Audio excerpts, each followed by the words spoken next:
देव उमापतिं सुरगुरुं वन्दे जगत्कारणं वन्दे पन्नगभूषणं मृगधरं वन्दे पशूनां पति वन्दे सूर्यशशाङ्कवह्निनयनं वन्दे मुकुन्दप्रियं वन्दे भक्तिजनाश्रयं च वरदं वन्दे शिवं शंकरं। भगवान काशी विश्वनाथ के चरणारविंदों को प्रणाम करता हुआ सभी भक्तों को जानकारी देता हूँ कि आज सोम प्रदोष है और सोम प्रदोष के बारे में बताया गया है कि संतानहीन जोड़े को सोम प्रदोष का व्रत अवश्य करना चाहिए, या किसी व्यक्ति की कई संपत्ति डूबी हुई हो तो उसको पुनः प्राप्त करने के लिए सोम प्रदोष का व्रत अति उत्तम बताया गया है।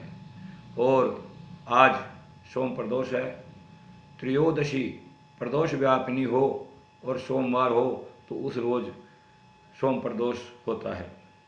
और प्रदोष काल के अंदर भगवान शिव की विधिवत पूजा करके भगवान का श्रृंगार का विशेष महत्व बताया गया है। और सोम प्रदोष के रोज भगवान को बिल्व पत्र और श्वेत पुष्प का विशेष महत्व बताया गया है।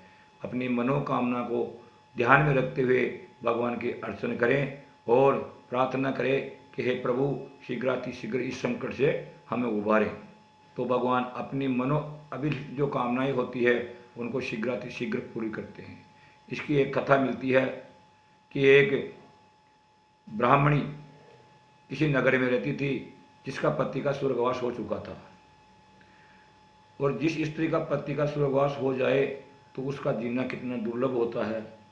वो स्त्री अपने पुत्र के साथ जीवन यापन कर रही थी, बड़ी दरिद्र थी, अपने उदर पूर्ति के लिए भिक्षाटन करती थी और अपने खुद का और अपने बेटे का पालन करती थी। एक रोज सुबह प्रातःकाल वो जब भिक्षाटन के लिए जा रही थी तो रास्ते में उसको एक युवक, किशोर अवस्था में जो बालक होता है, वो कह रहता हुआ अपनी पीड़ा से उसे वह मिला। उसको देखकर वो बड़ी विचलित हुई और उसके मन में बड़ी दया आई और उस जो बालक था उसको अपने घर लेकर के आ गई और अपने पुत्र के साथ साथ उसका भी लालन पालन वो करने लगी।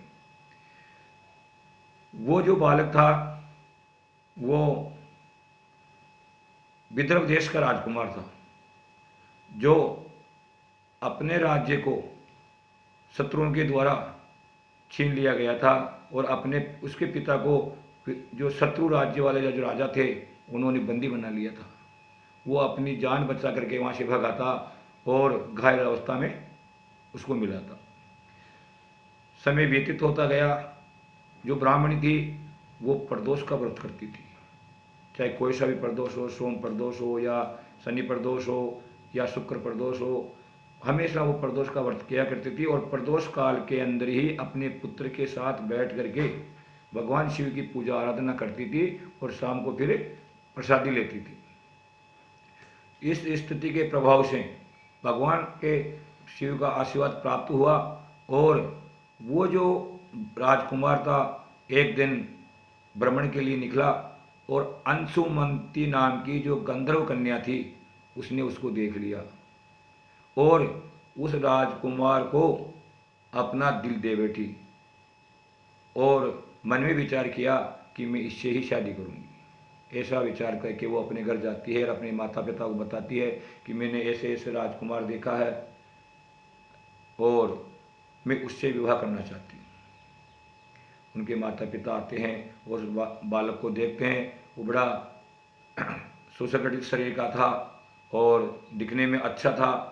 तो गंधर्व के जो अंशुमती थी उनके माता पिताओं को भी वो भा गया।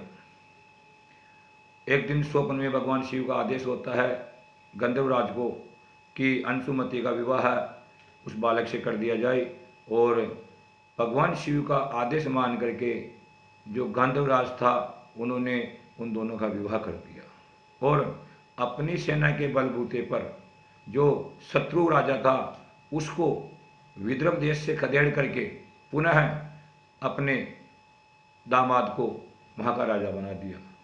और वहाँ का राजा बनने पर भगवान शिव के प्रदोष व्रत के प्रभाव से कई वर्षों तक राज्य का सुख भोग करके वो भगवान के शिव लोक को प्राप्त होता है। और जो ब्राह्मणी का पुत्र था वह उस राजकुमार ने अपना राजा बन जाने के बाद अपना प्रधानमंत्री बनाया। तो ये प्रदोष का प्रभाव है। सोम प्रदोष तो विशेष हो जाता है। सोम प्रदोष के लिए बताया गया है कि भगवान शिव को प्रदोष भी प्रिय है, और प्रदोष के रोज अगर सोमवार हो जाता है तो वो विशेष प्रिय हो जाता है।